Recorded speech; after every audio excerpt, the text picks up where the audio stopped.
back to my channel, Modest Fashionista. This is Alicia.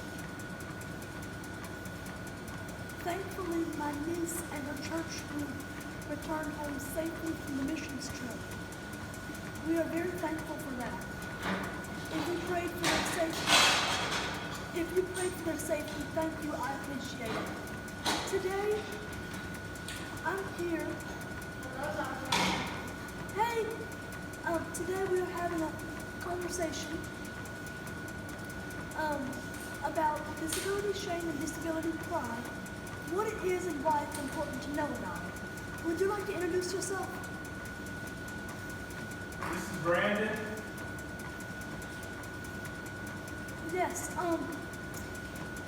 I have low vision because I have a pupillary membrane on my left eye. I have bilateral glaucoma, bilateral retinopathy of prematurity. My right eye is aphakic.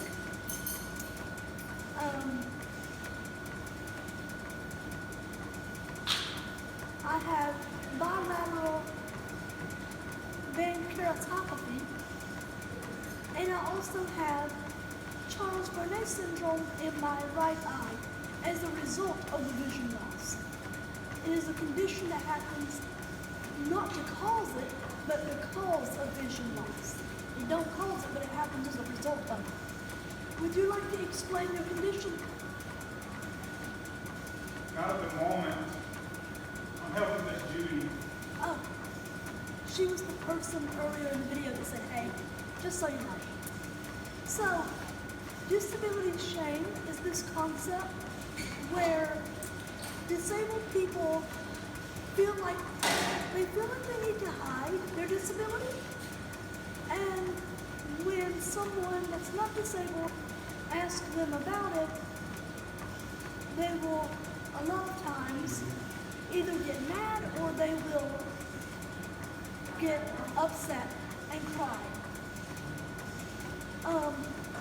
I spent many years with disability shame. I promise you it's not fun. I promise you it is not fun. When someone that was not disabled would ask me about my vision, I would get really mad. And I would have like these thoughts like, why do they need to know what I can see? It's not their business. They're not my doctor. Why should they get to know? Disability shame happens as a result of ableism, any kind of ableism, but especially internalized ableism. Internalized ableism is when disabled people put unnecessary restraints on themselves.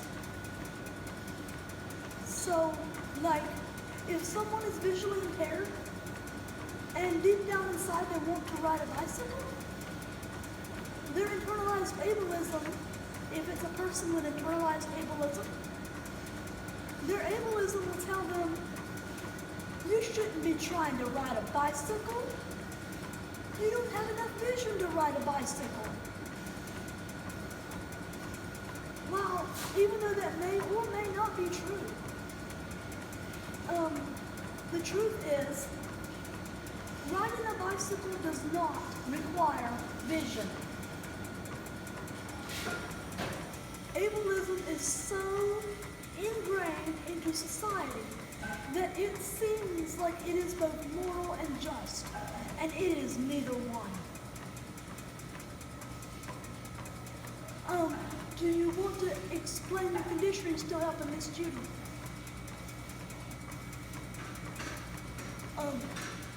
Are you still helping Miss Judy?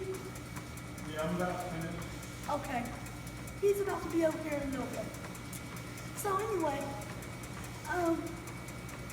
disability pride is this concept where you can finally break free from this cycle of disability shame, and you can actually be happy to answer questions when someone asks you about your disability.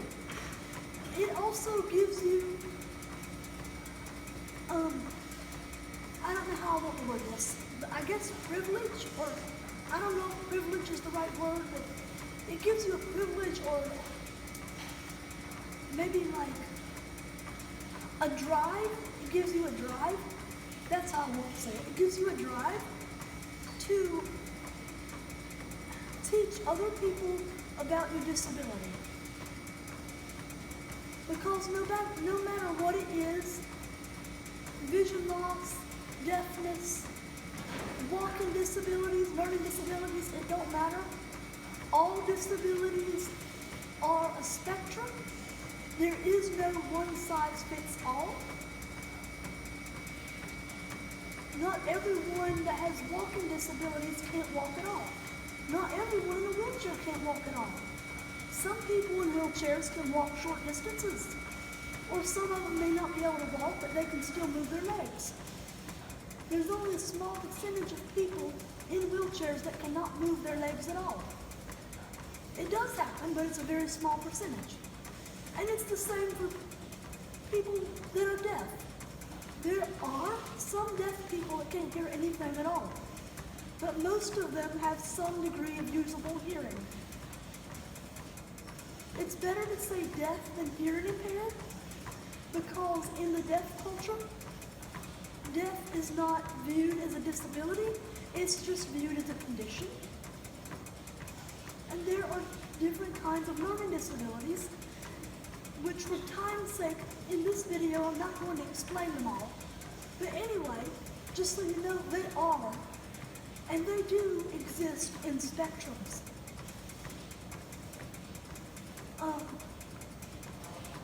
That's the same for visual disabilities. Some people can't see good enough to drive, but they can read if the contrast is right, or if the letters are big enough, or maybe someone is not able to read, but they can still see colors or objects or shapes. And yes, there are people that see shadows and light. And there are people that can only see light. People that only see light basically fall into two categories. They have light perception, and they can tell where, they are able to tell where it's coming from. And some people have light perception, and they cannot tell where it's coming from, or they cannot tell you anything about it. And then there's totally blind people. Even though this has not actually been proven, I believe even it falls in a spectrum. I believe that even being totally blind falls in a spectrum. Because I have heard it described as being gray, kind of like a rain cloud. I have heard of it being like nothing, like it just looks like nothing. It's like trying to see through your elbow. And I have heard of it described as dark. I believe that all of these cases are valid and true. If there is different levels of low vision, wouldn't there be different levels of total blindness as well? That's what makes sense to me. Now, I have low vision, but that's what makes sense to me. Are you ready? Yes. Okay. Would you like to explain your condition? I got a skin condition called HS. It stands for hidradenitis suppurativa. Basically, I had it my whole life. It's, dermatologist says when you get hair follicles get inflamed from due to a fast-acting metabolism. Don't understand how all that works, but yeah, I've had it my whole life, and yeah, I take injections every 2 weeks to It calms it down. keep the symptoms of it calmed down, and keep it from flaring up. It's sort of like pimples or abscess, but it's just a hair follicle inflammation that will get red, will hurt, will drain, and do all those kind of things. How does it hurt? Is it like an ache or a burn? It's a sharp pain. You know. Does it bother you when people ask you questions, or are you like happy to explain it? Oh, I grew up my whole life. Like I said, it broke out on my neck, on my back, and on my waistline mostly right now. But they used to pick on me when I was growing up because they see my neck and the acne and the HS and all. If you see After a while, I just forget about what they said. Just Yeah. didn't care what they said. If you see a person with a disability, please do not make fun of them. It is not their fault. The reason we have Disability Pride Month, which is July, the month we are in now, is so that disabled people have a chance to raise awareness about disability. The ADA was signed many years ago, several years ago, it was July 26th. Will you use your phone right now, please, to look up when the ADA was signed? I don't remember the year, but I remember the day. I have to go get it. You can keep talking. Yeah, so anyway, the ADA is a law that basically says that you cannot deny access to a person with a disability, and you cannot refuse to hire someone for a job because they have a disability. Many employers do not know that this exists. But yeah, it is a real thing, and it does exist. So you know, you need to know.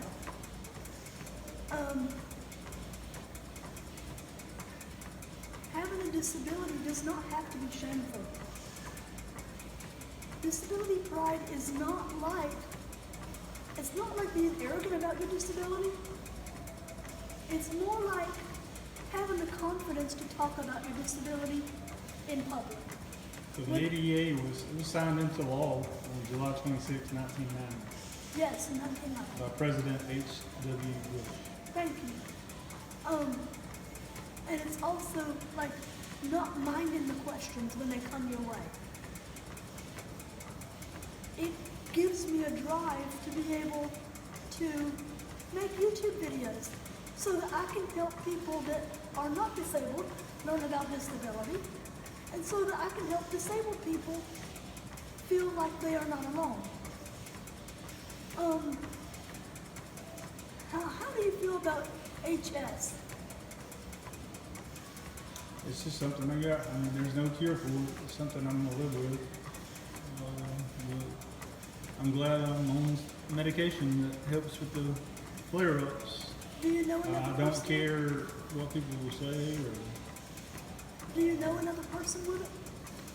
I don't right off. I don't know anybody else with it. Is it a rare condition?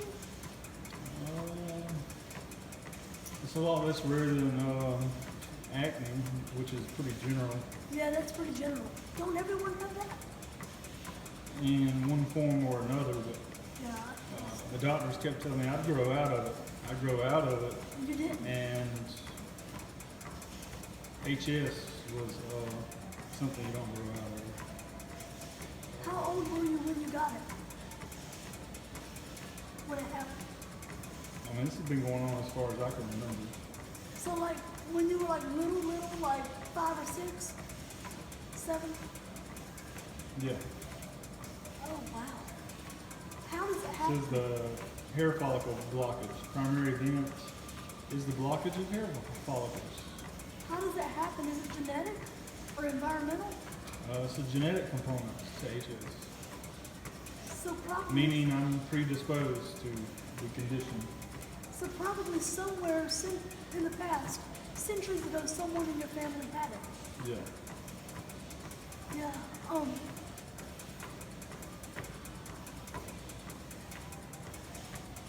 Please don't misunderstand me when I say this. I am not happy about the vision loss.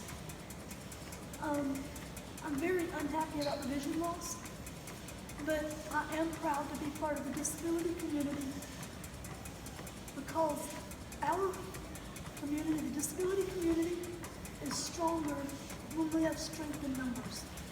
So here's statistics for me HS. chronic inflammatory skin condition affecting roughly only 1 to 4% of the global population. 1 to 4% of the global population. I have it. That's not a lot of people. Huh? That's not a lot of people in the world. No. That's only a small percentage of the world. Yeah. Yeah, I love my disability culture. When I was younger, I didn't want to have anything to do with disability culture because I was ashamed of my disability. I just couldn't grab onto the concept of disability pride. But it is important, and it's important that non-disabled people know about it.